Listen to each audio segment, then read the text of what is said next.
Right, first of all, I'd like to do a shout out to Hannah, who has actually prompted me to turn the video recording on and not just keep taking photos.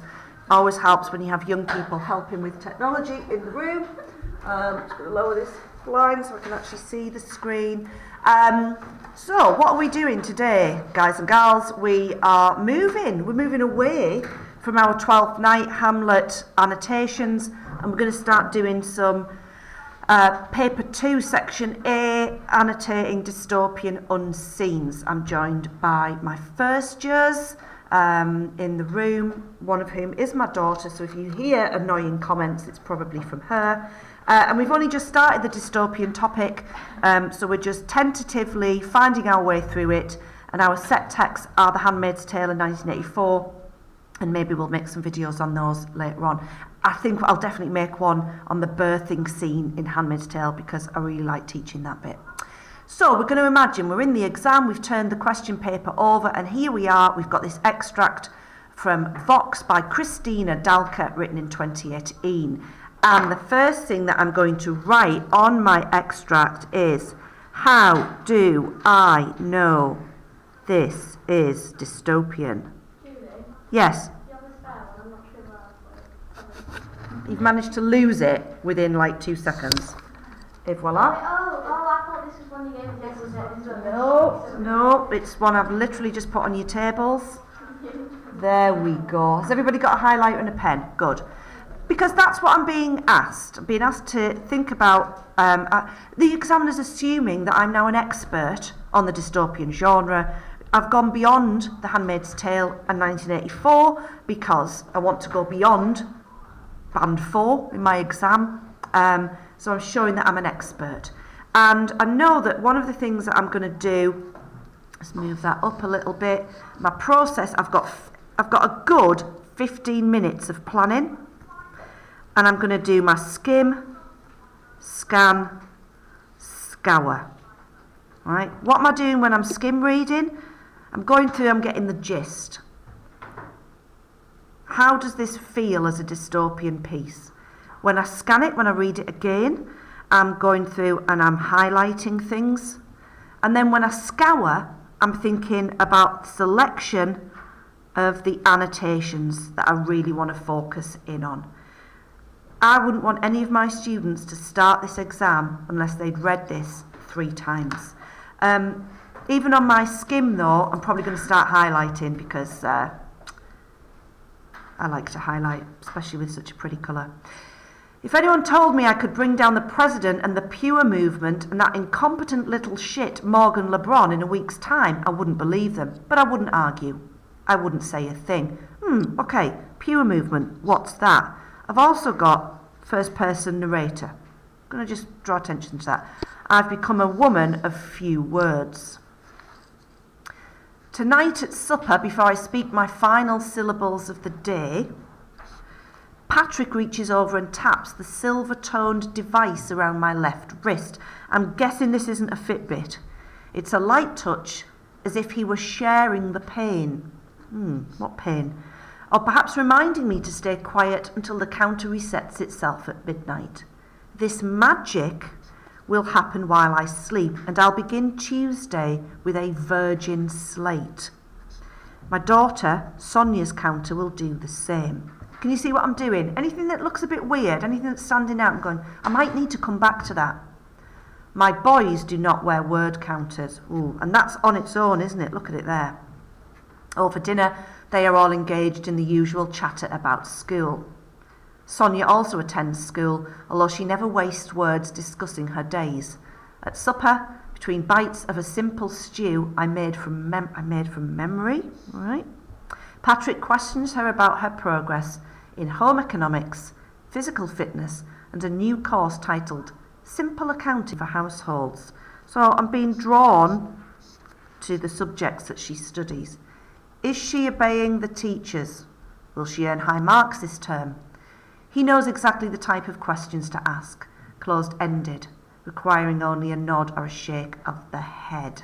He knows the type of questions. I watch and listen, my nails carving half moons into the flesh of my palms.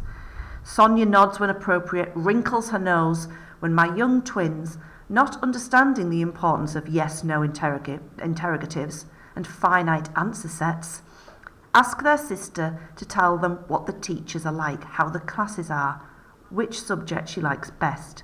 So many open-ended questions.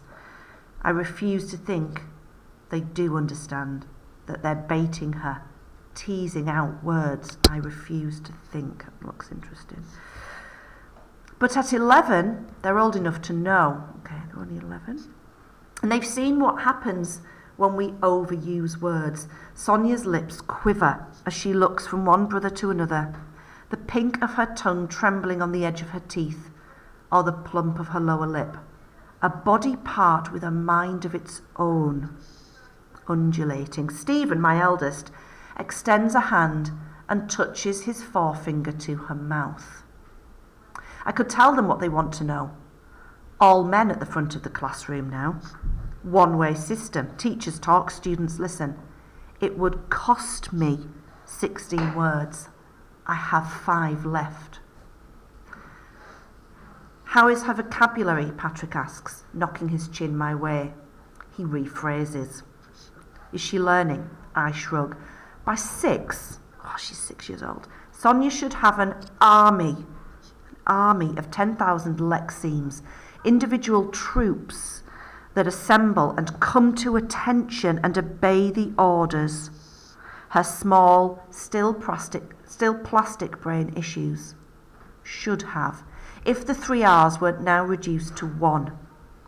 Simple arithmetic. After all, one day my daughter will be expected to shop and to run a household, to be a devoted and dutiful wife. You need math for that, but not spelling, not literature, not a voice. You're the cognitive linguist, Patrick says, gathering empty plates, urging Stephen to do the same. Was. Are. In spite of my year of practice, that's how long she's been doing it, the extra words leak out before I can stop them. No, I'm not. Right, okay. Oh, sorry, it goes off the page, doesn't it? Yeah, let's not make that mistake in the exam. I know students who have. Patrick watches the counter tick off another 3 entries. I feel the pressure of each on my pulse, like an ominous drum. That's enough, Jean, he says. The boys exchange worried looks, the kind of worry that comes from knowing what occurs if the counter surpasses those 3 digits. 1, 0, 0. This is when I say my last Monday word to my daughter. The whispered good night has barely escaped when Patrick's eyes meet mine, pleading. What's he pleading about? I scoop her up and carry her off to bed. She's heavier now. Almost too much girl to be hoisted up. Too much girl. And I need both arms. Sonia smiles at me when I tuck her under the sheets. As usual, there's no bedtime story. No exploring Dora, no Pooh and Piglet, no Peter Rabbit and his misadventures in Mr. McGregor's lettuce patch. It's frightening what she's grown to accept as normal. I hum her to sleep with a song about mockingbirds and billy goats, the verses still and quiet pictures in my mind's eye. Patrick watches from the door. His shoulders, once broad and strong, slump in a downward-facing V. His forehead is creased in matching lines. Everything about him seems to be pointing down. Ooh, right. So, that was a bit of an extended skim, wasn't it? So, from my gist, I already want to start writing down some key ideas. Okay, I'm going with language. I'm going with women. I'm going with silence. I'm going with men and power. I'm going with education. I made the mistake of looking at the screen then when I was writing, and it makes it go weird. Right, what have I missed? Give me some ideas. Voices. Keep going. Punishments, yeah. What else? The past life. Good lass.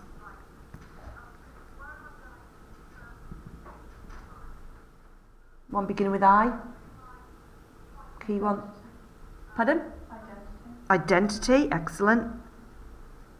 Another one beginning with I.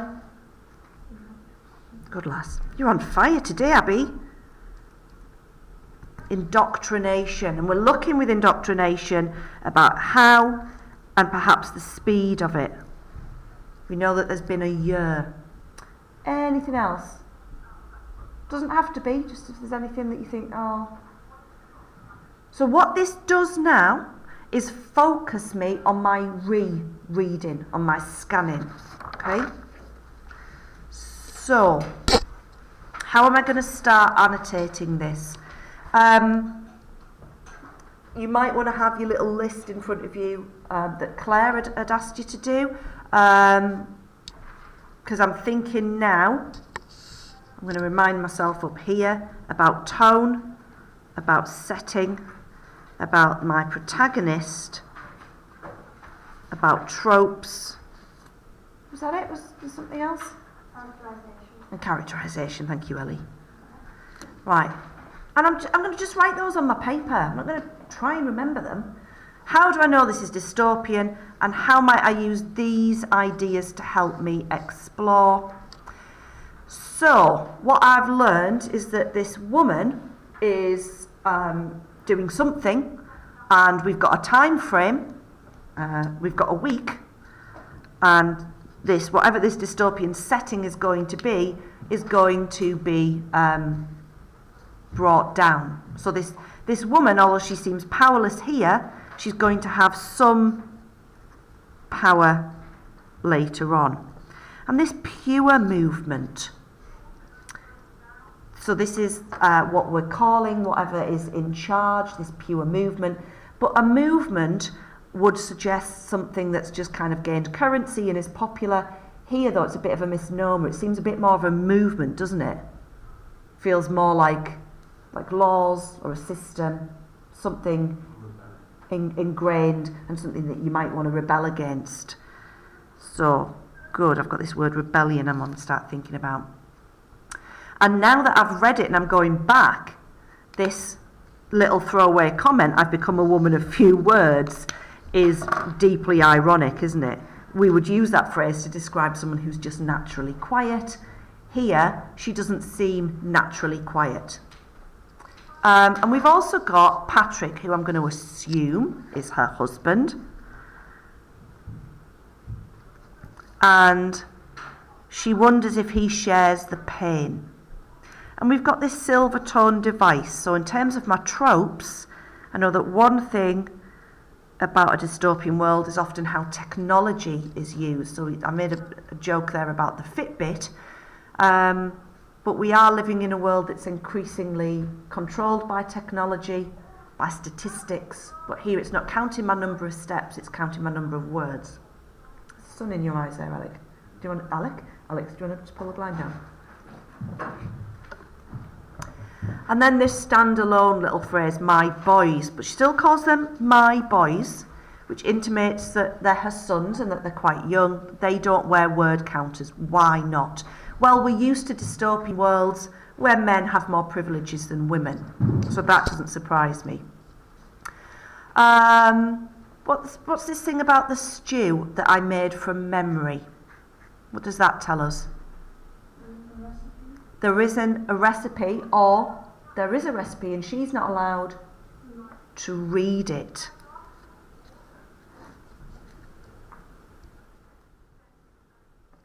Right. And why would you need a recipe? What kind of this is a loaded question. What kind of woman would you be who needed a recipe?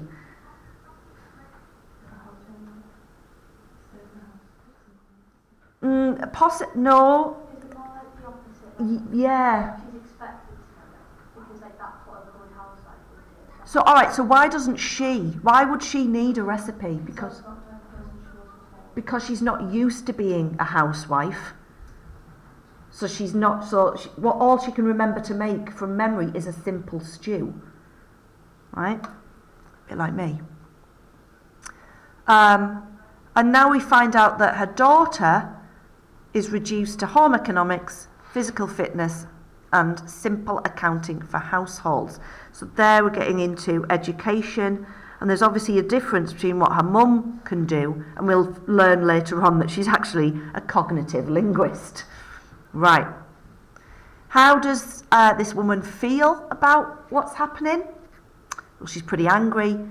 Her nails carve half moons into the flesh of my palms. So she's frustrated, but she's learned to be silenced.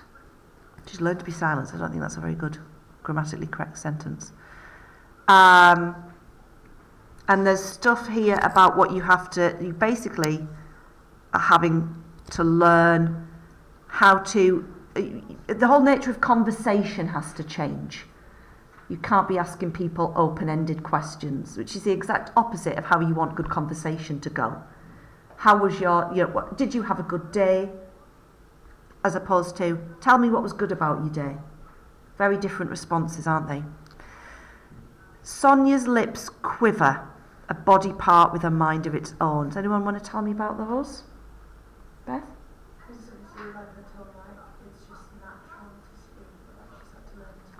Right, so again, the unnatural conditioning that takes place in a dystopian society. Good. And we know that all men are now in charge of education. There are no female teachers. And what about this phrase? It would cost me 16 words. What cost, Logan, is being implied there? It's almost as if she has to pay with her knowledge as such. Yes. It's her silence that is sort of a reward to the man. That's interesting. I like that idea. And also the idea that the cost, the kind of reward goes to the man, but the cost would be her punishment. I'll tell you now, if you hadn't already worked it out, that these silver bracelets deliver an electric shock. And the more you go over your counter and the kinds of words that you use, so if you went on a massive, loud, sweary rant, the electric shocks become much more intense and incredibly painful. How is her vocabulary? So we're back to this idea of him learning to change his conversation style. And then we've talked before, haven't we, about AO2. And AO2 might feel differently to how it does in Twelfth Night, where and the poetry coursework that you did, where we've got that rich plethora of techniques. And they won't always be in the dystopian extract, but we've seen some already. I mean, that word quiver, a body part with a mind of its own, the personification there. And then we've got here much more of a view of how this character feels about language. Language is an army with troops that come to attention. What AO2 is being used there? It's a semantic field of, I'm not always keen on semantic fields in literature, but I think this one definitely works. Semantic field of war, of battle. And how does that help us in terms of dystopia? Links to the idea of Speaking out gives you power. Yeah, rebellion. Good. Speaking out gives you power. And she said in that first paragraph, hasn't she, that within a week she'll have brought down that incompetent little shit, Morgan LeBron, whoever he is.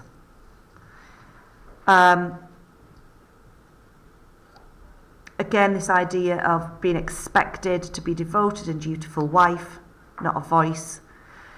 In my year of practice, so we know how long this has been going on for.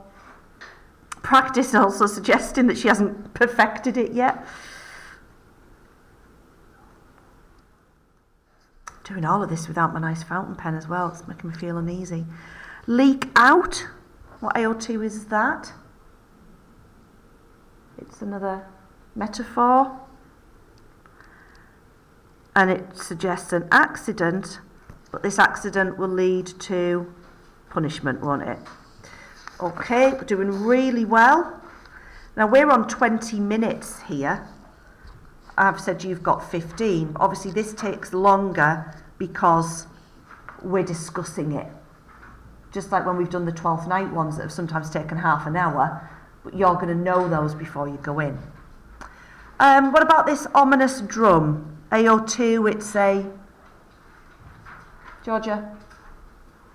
Like an ominous drum is a simile, thank you. And how's the simile being used to tell us something about the dystopian world? That it's ongoing, that's nice. Anything else? Beth? Oh. Go on, Beth, and then Nicole. Right, so ominous sounding a bit like omnipotent as well, it's everywhere. But what does ominous mean? Powerful, unknown. It means it's coming. This ominous drum, so what, there's, basically it means threat. One day I'll really get maybe I just need a more sophisticated visualizer.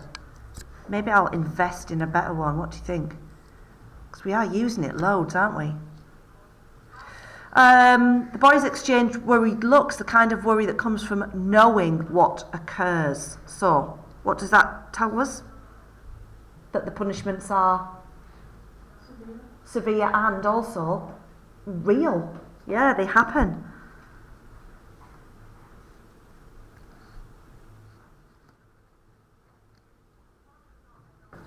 Good. Severe, S-E-V-E-R-E. And again, that word good night has barely escaped. It's about control of language, isn't it?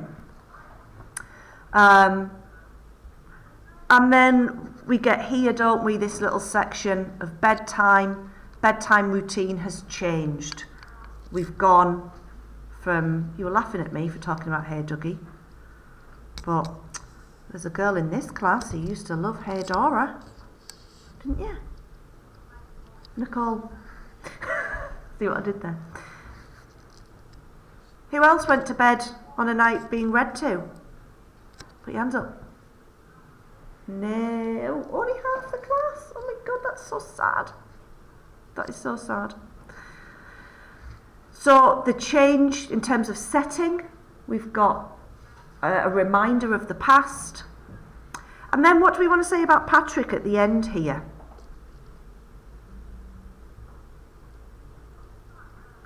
Freya?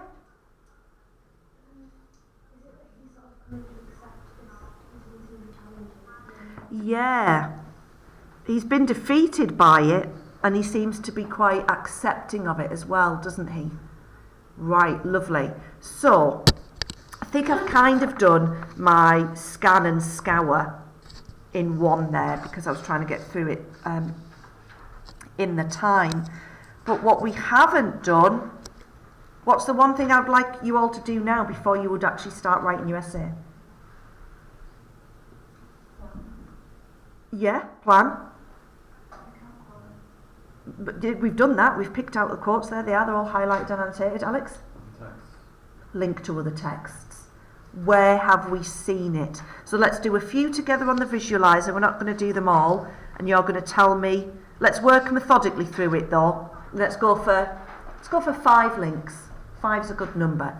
So the bit that's being shown on the board, Robbie, we're going to take this and link it to. That's in 1984, with the technology kind of being used to like keep track of people and should What, with the telescreen? Yeah. Good lad. Yep. Hannah, can you take me anywhere else? Just on that screen or kind of... Oh, you can move a bit further down if you want. Like, just the idea that like women are kind of like silent, like in the Handmaid's Tale. Right, so maybe we'll want to do the recipe one there. Yeah? Can't read. Like women in Gilead. Because that's our proof, isn't it? Like, I know this is dystopian because I've seen it here as well. Connor? The control of language beginning to make it forward in history. Brilliant, brilliant. Where would I put that in? Maybe with the teachers? Yeah. All men at the front. One-way system, teachers talk, yeah.